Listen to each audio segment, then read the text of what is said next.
만군의 여호와여, 주의 장막이 어찌 그리 사랑스러운지요. 주의 궁정에서의 한날이 다른 곳에서의 첫날보다 나은즉 악인의 장막에 사는 것보다 내 하나님의 성전 문지기로 있는 것이 좋사오니, 만군의 여호와여, 주께 의지하는 자는 복이 있나이다. 복된 날 우리 하나님의 은혜의 전에 부르시고 주를 주목하게 하심을 감사를 드립니다. 세상의 것들, 사람의 허탄한 생각들을 제하여 주시고 온전히 하나님을 경외하며 주의 도를 사랑하여 그 뜻을 따르는 이 복된 아침 될 수 있도록 성령으로 우리의 영혼을 주장하시기를 간절히 원하며 주 예수님 이름으로 기도하옵나이다. 아멘. 여러분, 불꽃이 어떤 때 불꽃이죠? 타오를 때, 그죠? 교회가 어떤 때가 교회냐면 하나님의 사명을 감당할 때입니다. 내일은 우리 하나님의 사명 곧 선교를 충실하게 감당하는 김영민 선교사님이 오셔요. 1부 2부 예배 말씀도 전하고 보고도 하게 되겠습니다. 신실한 선교사님입니다. 그리고 이제 그 다음 주 금요일 날은 터키 사역을 하다가 돌아오신 우리 황용하 또 목사님 오셔서 나누게 됐는데요.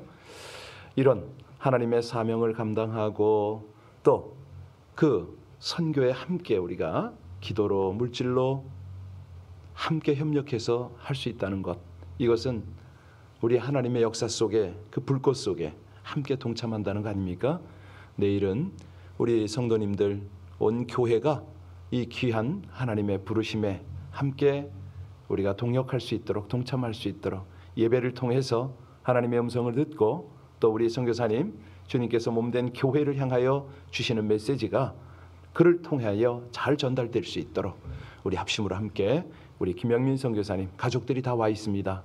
아마 랭캐스터에서 오는 것 같은데요. 외출이 안 됩니다. 1차 백신 접종을 했기 때문에 그 사이에 우리 선교사님만 오시게 되는 것 같아요. 우리 합심으로 내일 예배를 위해서, 우리 선교의 보고를 위해서 합심으로 함께 간절히 기도 올리겠습니다. 아버지 하나님, 저희들에게 주를 섬기며 주를 예배할 수 있는 귀한 우리 공동체를 허락하신 것을 감사를 드립니다. 하나님의 몸된 교회가 날마다 아버지 하나님을 경외하고 예배하며 주께서 주신 사명을 향하여 달려갈 수 있도록 아버지 하나님 모든 환경들, 우리로 신실한 선교사 또 충성된 우리 성도님들 다 같이 연합할 수 있는 은혜를 주심을 감사합니다. 매일 복된 주일을 준비하며 간절한 마음이 있습니다.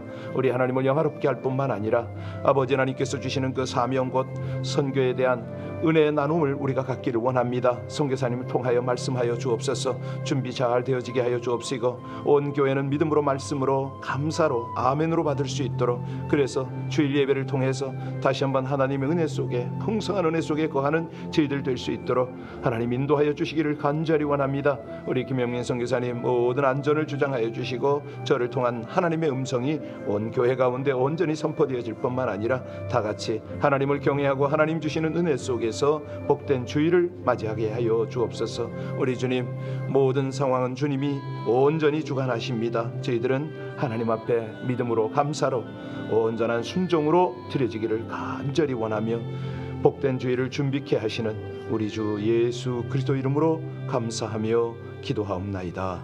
아멘. 아멘. 오늘은 사사기 14장 1절로 9절의 말씀입니다. 사사기 14장 1절로 9절의 말씀을 합독하시겠습니다. 삼손이 딥나에 내려가서 거기서 블레셋 사람 딸들 중에서 한 여자를 보고 올라와서 자기 부모에게 말하여 이르되, 내가 딥나에서 블레셋 사람의 딸들 중에서 한 여자를 보았사오니 이제 그를 맞이하여 내 아내로 삼게 하소서 하매, 그가 부모가 그에게 이르되, 내 형제들의 딸들 중에 어찌 여자가 없어서 내게 할례 받지 아니한 블레셋 사람에게 가서 아내를 맞으려 하느냐 하니, 삼손이 그의 아버지에게 이르되, 내가 그 여자를 좋아하오니 나를 위하여 그 여자를 데려오소서 하니라. 그때 블레셋 사람이 이스라엘을 다스린 까닭에 삼손이 틈을 타서 블레셋 사람을 치려 함이었으나 그의 부모는 이 일이 여호와께로부터 알지 못하였더라. 삼손이 그의 부모와 함께 딥나에 내려가 포도원에 이른즉 젊은 사자가 그를 보고 소리 지르는지라. 여호와의 영이 삼손에게 강하게 임하니 그가 손에 아무것도 없이 그 사자를 염소 새끼를 찢는 것 같이 찢었으나 그는 자기가 행한 일을 부모에게 알리지 아니하였더라. 그가 내려가서 그 여자와 말하니 그 여자가 삼손의 눈에 들었더라. 얼마 후에 삼손이 그 여자를 맞이하려고 다시 가다가 돌이켜 그 사자의 죽음을 본즉 사자의 몸에 벌떼와 꿀이 있는지라. 손으로 그 꿀을 떠서 걸어가며 먹고 그의 부모에게 이르러 그들에게 그것을 들여서 먹게 하였으나 그 꿀을 사자의 몸에서 떠왔다고는 알리지 아니하였더라. 아멘. 우리는 지금 삼손의 출생 과정을 쭉 살폈습니다. 다른 어떤 사사도 보지 못했던, 그들에게서, 사사에게서 보지 못했던 그런 출생의 장면을 쭉 보았지 않습니까? 자, 부모로부터 태교를 받고 정말 하나님께서 부모를 통해서 귀한 이름까지 주셨습니다. 이스라엘의 이름처럼 태양 같은 존재로 태어났죠. 우리는 이 삼손을 통해서 하나님께서 놀라운 이스라엘 역사를 펼치실 것 같다, 이런 기대가 되지 않습니까? 온 이스라엘을 소집해 놓고 우리가 이제 블레셋과의 전쟁을 전면전을 치르고 나서 단숨에 물리치자, 그리고 하나님의 나라를 이 땅 가운데 선포하자, 이렇게 했으면 참 좋겠는데 오늘 14장을 보면은 전혀 다른 방향으로 흘러갑니다. 이 멋진 영웅 삼손은 사실 칼 한 번 제대로 뽑지 못하고 창 한 번 제대로 던지지 못하고 이 블레셋 앞에서 그냥 위험찬 말 한마디 없이 여자 꽁무니만 졸졸 따라다니다가 인생 망쳤다. 이게 삼손의 이야기 아닙니까? 정말 실망스러워요. 한심스러워요. 자, 그런데 그 이유가 뭐냐? 어제 잠깐 말씀드렸지만, 어제 금요 예배에서 말씀드렸잖아요. 이 모든 상황들이 우리를 우겨싸고 도전하고 유혹으로 이끌어갈 때는 사방 팔방이 다 막혀 있을 때는 한 곳 열린 곳을 보라, 이런 은혜를 나눴는데요. 마찬가지입니다. 오늘 이 삼손은 가지 말아야 할 곳을 감으로써 지금 이런 처참한 지경에 이르렀습니다. 자, 이제 1절 어딜 갔는가 같이 읽겠습니다. 1절 말씀입니다. 삼손이 딥나에 내려가서 거기서 블레셋 사람의 딸 중에서 한 여자를 보고. 삼손이 어디로 갔다고요? 그런데 여기가 이제 해발 한 200-300m 정도 되는 그런 곳입니다. 그러니까 삼손의 고향인 소라에서 낮은 곳으로 내려갔다, 이렇게 볼 수도 있지만 성경에서 삼손이 딥나로 내려갔다, 이 말은 뭐냐면 올라간다의 반대말 아닙니까? 그러니까 영적인 장소로 올라갈 때는 그냥 올라간다, 이런 표현을 해요. 영적인 장소를 나올 때는요, 내려간다, 이렇게 표현을 하거든요. 그러니까 삼손이 자기 고향 소라에서 북서쪽으로 딥나로 내려갔다, 이 말은 성경의 뉘앙스로 보면은 세상적 자리, 육신적 자리로 내려갔다, 이걸로 이해하면 됩니다. 이게 문제입니다. 왜냐하면 그는 정말 신앙이 남다른, 하나님의 음성을 듣고 천사를 만나는 이런 부모 밑에서 영적 생활을 했어야 하거든요. 세상 자리로는 내려가면 안 되는 거였습니다. 믿음의 자리, 은혜의 자리를 지켰어야만 하는데, 그런데 그는 지금 가지 못할 곳, 가지 말아야 할 곳을 갑니다. 이 사람은요, 환경의 지배를 받지 않습니까? 어디로 가느냐, 어디에 있느냐, 너무너무 중요합니다. 우리가요, 아무리 차가운 사람일지라도, 정말 신앙이 바닥에 떨어졌다 할지라도요, 성령의 역사가 있는 자리, 정말 뜨거운 기도를 하는 사람, 하나님께 온전히 헌신한 열정의 사람이 있는 그런 곳에 가면 슬슬 우리가 움직입니다. 그러나 아무리 열정적 사람이라도 냉랭한 교회나 냉랭한 분위기로 가면 자기도 모르게 찾아요. 여러분, 은혜 받는 자리를 가면요, 은혜가 됩니다. 어떻게 하든지 그 은혜가 함께 공유가 돼요. 그런데 반대로 시험 들게 하는 자리에 가면 어떻게 됩니까? 시험 들 수밖에 없습니다. 유혹을 받지 않겠다고 하면서 그 유혹의 현장에 들어가면 어떻게 됩니까? 우리 청년의 시절에 다들 경험하셨나요? 그냥 친구들과 휩쓸려서 술자리에 가고 요상망측한 자리에 가면요, 한두 번은 견디지만 흔들려요. 점점. 아니 뭐 마음은 어쩔 수 없이 거기에 휩쓸릴 수밖에 없습니다. 이 죄의 경계선에서 한쪽 발을 집어넣었다 뺐다, 또 들어갔다 나왔다 계속 반복하다 보면요, 언젠가는 사고 납니다. 다치게 돼 있습니다. 그래서 이 본문에 보면은 육적인 자리보다는 영적인 자리를 사모하라, 이런 것이 본문에 깔려 있는 거죠. 이 삼손을 통해서 우리에게 말씀하십니다. 세상적 즐거움보다는 은혜의 자리를 사모하려는 거죠. 하나님을 찬양하고 말씀이 선포되어지는 그 자리를 사모하면 비록 심신이 피곤하고 졸음이 쏟아지더라도 우리가 그 자리를 자꾸 나가다 보면요, 내 영혼이 회복이 됩니다. 그리고 주를 향하게 되죠. 여기 삼손이 한심한 인생을 살게 된 이유가 뭐냐? 가지 말아야 할 그 딥나로 갔다. 1절 다시 보세요. 거기 보니까 뭐라고 그랬냐면, 그가 거기 가서 뭘 봤다고요? 사람 딸 중에 한 여자를 봤다 그러잖아요. 여자를 봤다. 아니 사사입니다. 사사. 삼손이 정말 이제 뭐 예수님으로 비유하자면 공생에 첫 발을 내딛는데 첫 마디 치고는 별로 바람직하지 않아요. 그 삼손이 이상하게요, 여자에게 약합니다. 그 사사기 이제 14장부터 16장까지에 대한 기록을 가만히 보면 그의 생애가 한 20년 동안 기록이 돼 있거든요. 그런데 한심스럽게도 온통 여자 관계만 쭉 전개가 돼요. 자, 바로 이 여자 문제. 삼손에게는 아킬레스건이었습니다. 많은 그 이제 하나님을 향한 헌신자 중에도 이런 이성 문제는 쉽지가 않습니다. 그가 이 이성 문제를 잘 다루었다면 어쩌면 성경 역사에서 가장 큰 업적을 남긴 사람 중에 하나가 되었을겠죠. 그런데 이게 이 아킬레스건이 이 삼손을 붙잡은 거죠. 자, 우리 하나님께서요, 누구나 할 것 없습니다. 남성은 여성에게, 여성은 남성에게 마음이 끌리도록 그렇게 만드셨어요. 만약에 이성을 보고도 아무 느낌이 없다? 만약에 그 이성 대신에 동성에게 마음이 끌린다, 어떻게 되겠어요? 그 사람은 이거 해야 돼요. 검사하고 해야 돼요. 문제는 그것이 정상적 성향을 넘어서 정욕으로 발전하면 그게 죄가 된다는 거죠. 여러분, 다윗은 어떡합니까? 나가서 보고 불러들여요. 요셉은요, 이성을 만나니까 욕을 하니까 도망을 가버립니다. 이 차이인 거죠. 이 차이. 2절 보시겠습니까? 2절 같이 읽겠습니다.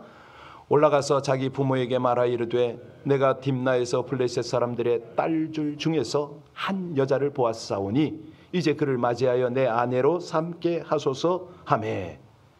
여러분, 여기서 뭘 봅니까? 이 여자의 겉모습을 봤잖아요. 3절 다시 보세요. 3절을 같이 봉독합니다.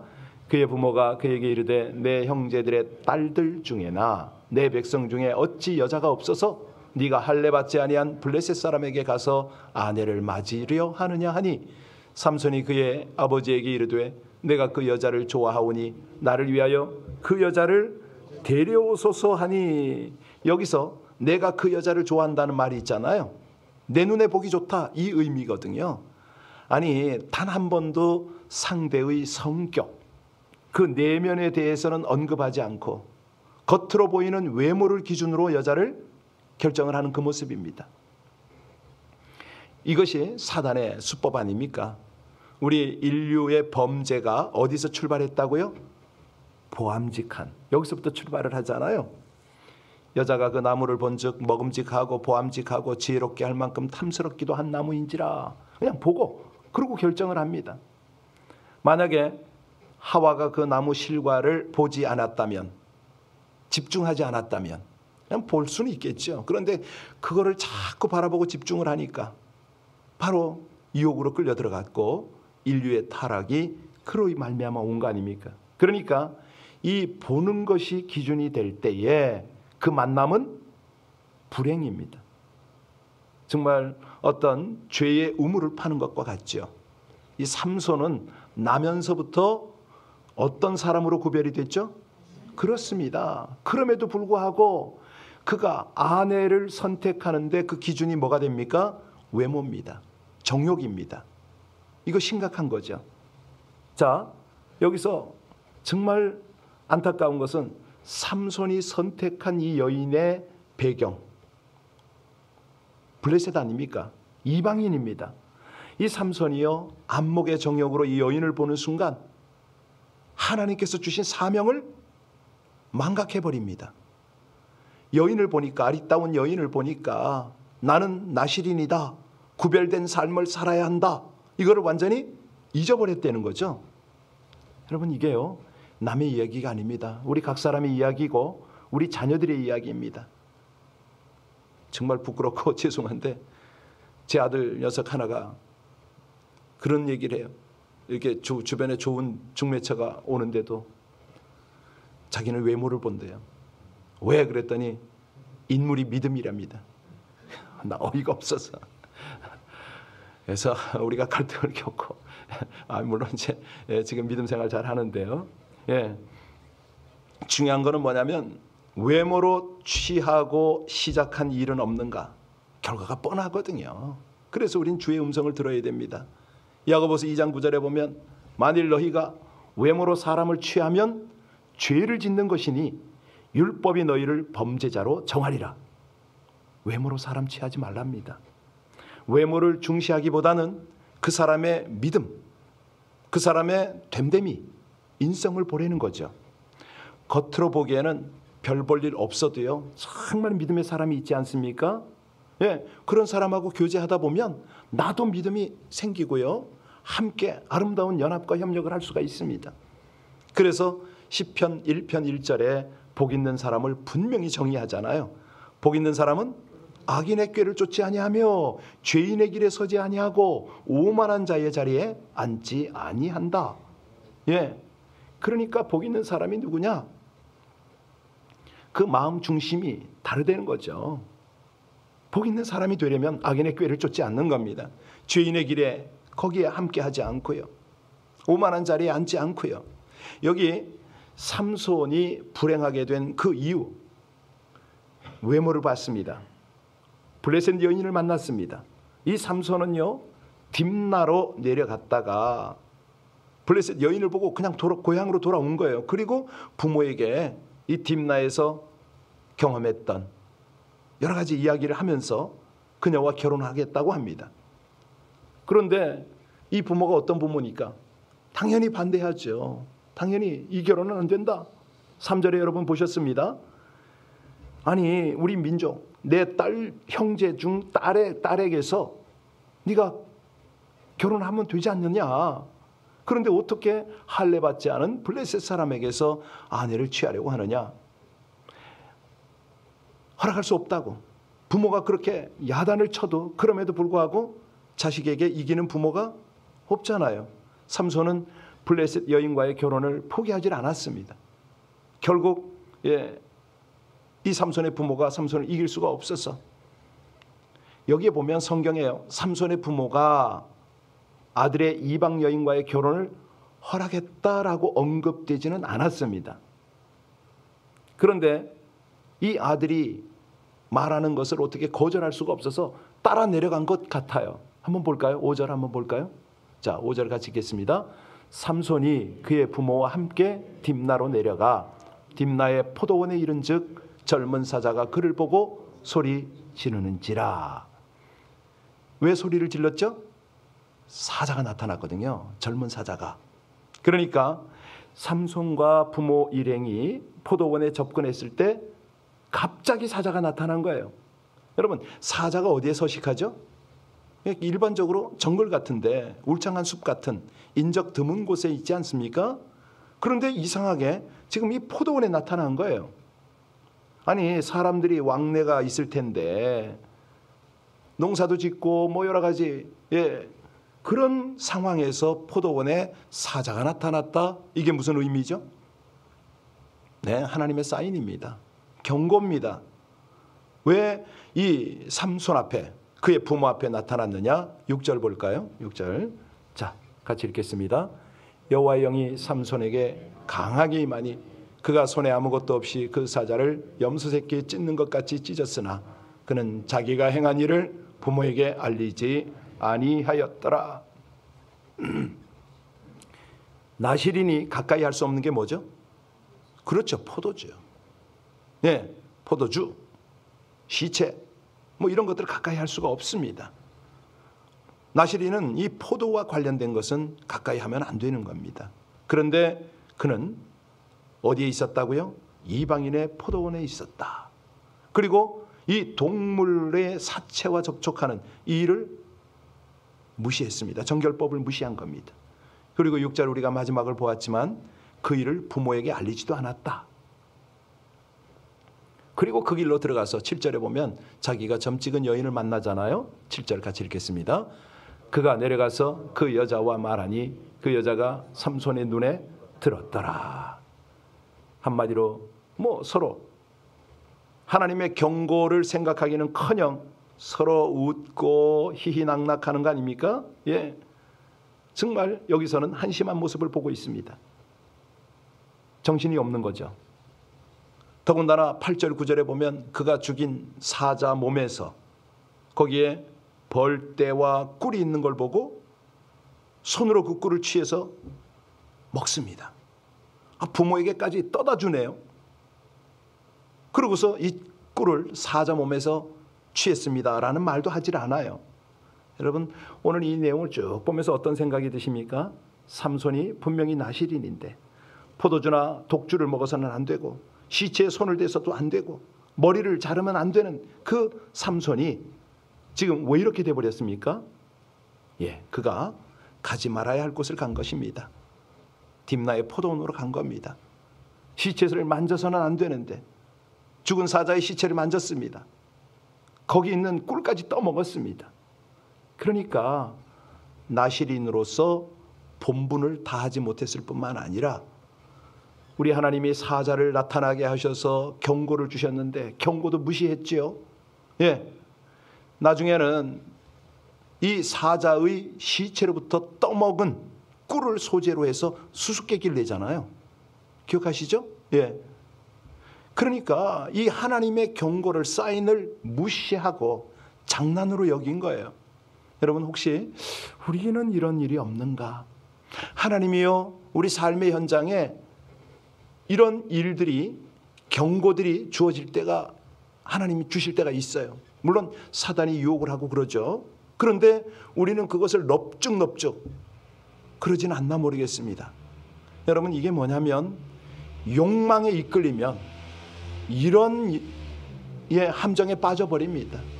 그래서요, 정말로 주의할 거는 하나님께서 여러 가지 모양으로 우리에게 사인을 주실 때, 사고로, 질병으로, 또 돈으로, 뭐 여러 가지 이럴 때요, 그럴 때 우리가 정신을 바짝 차려야 됩니다. 그렇구나, 내가 이게 결코 우연이 아니지. 하나님께서 더 큰 재앙, 더 큰 타락, 더 큰 심판을 막으시려고 지금 이렇게 사인을 하시는 거 아닌가? 정신을 차려야 됩니다. 청년들에게 늘 말해줍니다. 저는 말합니다. 제발 유혹의 현장에 가지 말아라. 그 유혹의 현장에 오래 머물지 말아라. 할 수 없이 거기 있다면 빨리 도망쳐라. 요셉처럼 그렇게 도망쳐라. 다르게 이길 방법이 없다. 아니, 저 사자 입속에 내 머리를 집어넣고 하나님 물지 않게 해주세요? 그게 되냐 말이야.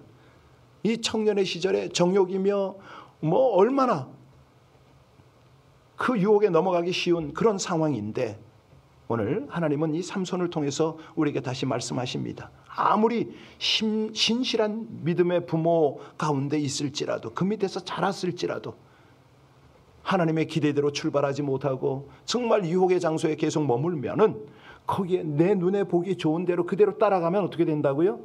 예, 아니, 하나님의 경고를 듣고도 하나님의 사인을 보고도 무시하면 어떻게 된다고요? 바로 이런 겁니다. 이거는 영적으로 미성숙인 거죠.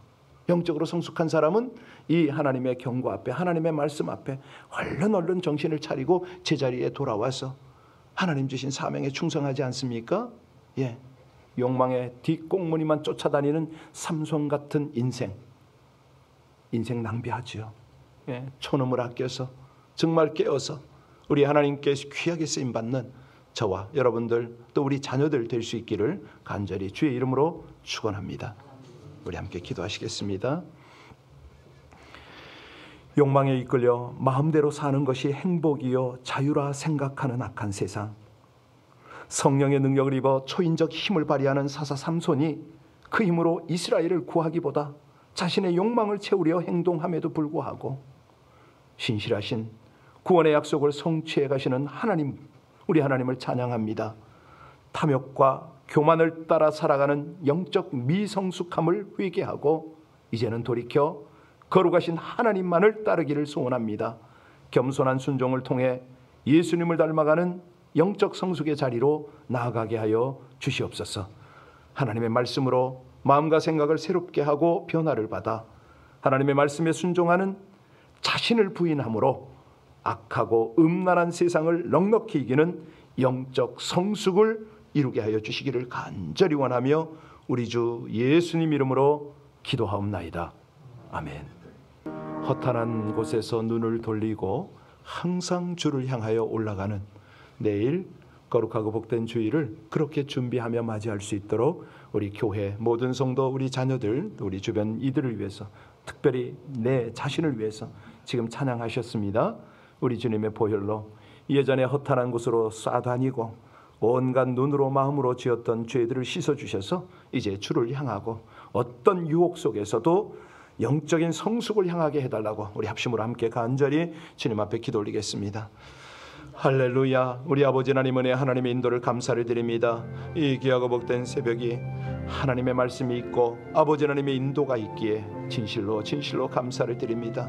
아버지 하나님, 늘 참 사망의 길, 영적인 그 타락의 길을 가면서도 아버지 하나님 온전히 깨우치지 못한 이 백성들, 삼손 같은 인생을 살았음을 자백합니다. 회개합니다. 우리 주님의 보혈로 깨끗이 씻어주시고 아버지 하나님 안에서 다시 한번 우리 주님을 향할 수 있도록 하나님, 제 영적 눈을 고정시켜 주시옵소서. 제 발걸음을 주장하여 주시옵소서. 제 심령, 제 마음을 주장하여 주시기를 간절히 원합니다. 하나님, 참으로 세상을 바라보고 이성을 바라보면 유혹에 빠지지 않을 수는 없사오나 아버지 하나님, 그 유혹을 넉넉히 이길 수 있도록 하나님의 말씀으로 성령으로 주장하여 주시기를 간절히 원합니다. 할렐루야. 이 백성을 살리시고 아버지 하나님, 이 백성들의 가정을 살리시려 오늘도 함께 하시는 아버지 하나님, 진실로 감사를 드립니다. 하나님, 주의 도우심이 함께하여 주시고 주의 거룩한 은혜, 하나님의 기름 부으심이 함께하여 주시니 진실로 감사를 드립니다. 오 아버지 하나님, 온 교회가 함께 와서 그렇게 기도하며 준비하게 하옵소서.